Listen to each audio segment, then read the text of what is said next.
महीने में एक स्ट्रिंग यहां पर लगती हुई नजर आई है ऑल टाइम हाइज की सोने में और चांदी में। ये सोना आपकी स्क्रीन पे है, 1,15,000 के पार निकल चुका है। और जहां तक चांदी की बात है, हमने यहां पर भी बहुत जोरदार तेजी आते हुए देखी है। 1,42-43,000 के लेवल्स को यहां पर चांदी भी यहां पर निकालते हुए नजर आई है। और वो रनअप है सितंबर के महीने में सोने और चांदी दोनों में। और आप देख सकते हैं जिस तरह की तेजी यहां पर बनते हुए नजर आई है। चांदी की इस महीने की शुरुआत 124 से हुई थी, यानी 1,24,000 से हुई थी। वहां से 1,44,000 यानी कि जो 20,000 रुपए की तेजी है चांदी ने सिर्फ सितंबर के महीने में आते हुए देखी है।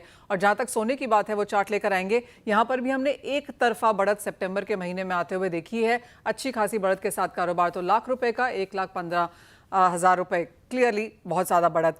कुणाल, कैसे देखते हैं आप ये 48% के गेन सोने में, 60-62% की तेजी चांदी में इस साल में अब तक? जी, ये हिस्टोरिक ईयर है। This is a year of precious metal, not even gold and silver, even platinum is out perform. 61% platinum ऊपर है। तो ये ऐसे returns, unusual, unpredictable return gold और सिल्वर दोनों ने दिए। या सिल्वर और प्लैटिनम मेजर शॉर्टेज से जा रहे थे।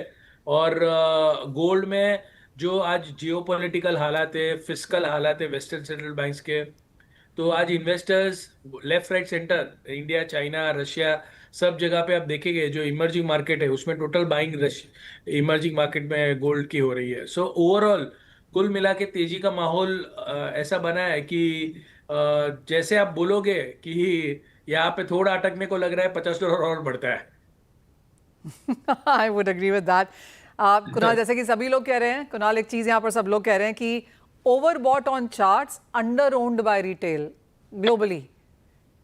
आपको लगता है आई कि यहां थिंक पर और आई थिंक क्या हो रहा है मेरे हिसाब से, हर रेट पे people are getting tempted and getting, और दे आर शॉर्टिंग। बट हर लेवल पे एक कोई ना कोई नई डेवलपमेंट आती जा रही है जियो पॉलिटिकल फ्रंट पे। ये जो रशिया और यूरोप के बीच में जो डेवलपमेंट हो रही है वो इग्नोर करने लायक नहीं है। यूएस ने आज मॉर्निंग को यूक्रेन को परमिशन दे दी है लॉन्ग रेंज मिसाइल के से रशिया के ऊपर अटैक करने के लिए। सो जो रशिया की मेजर सिटीज है, मॉस्को है, या इनके ऊपर वो अटैक कर सकते हैं, ऐसा यूएस ने परमिशन दे दिया है। और तीसरा, रशिया ने स्टेटमेंट दिया है कि यूएस और इजराइल मिलके ईरान पे अटैक करने वाले हैं।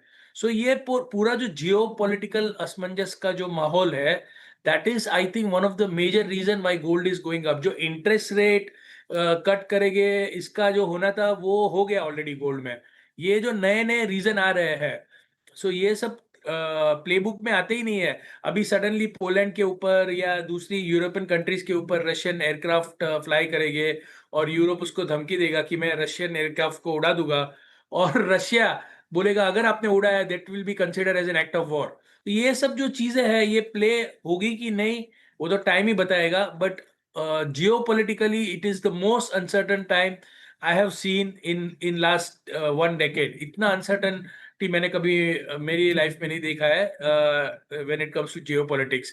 Each and every part of the world, middle east बोलो, यूरोप बोलो, यूएस बोलो, इवन चाइना ने कह दिया है यूएस को कि आप ताइवान से दूर रहिए। सो दिस इज हर जगह पे ये जियो पॉलिटिकल इंस्टेबिलिटी है, और इसका फायदा गोल्ड को मिल रहा है। चाइना लगातार गोल्ड बाय कर रहा है और उसका भी फायदा मिल रहा है गोल्ड के मार्केट को। सो मैं जैसे कहूंगा कि थोड़ा यहाँ पे प्रॉफिट लेना चाहिए, वो और $50 बढ़ेगा। सो मैं ये बोलूंगा ही नहीं आज।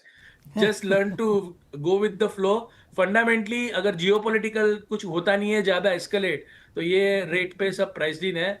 But I am not able to forecast geopolitically आगे क्या होगा। तो थोड़ा बहुत और तेजी हो सकता है। 38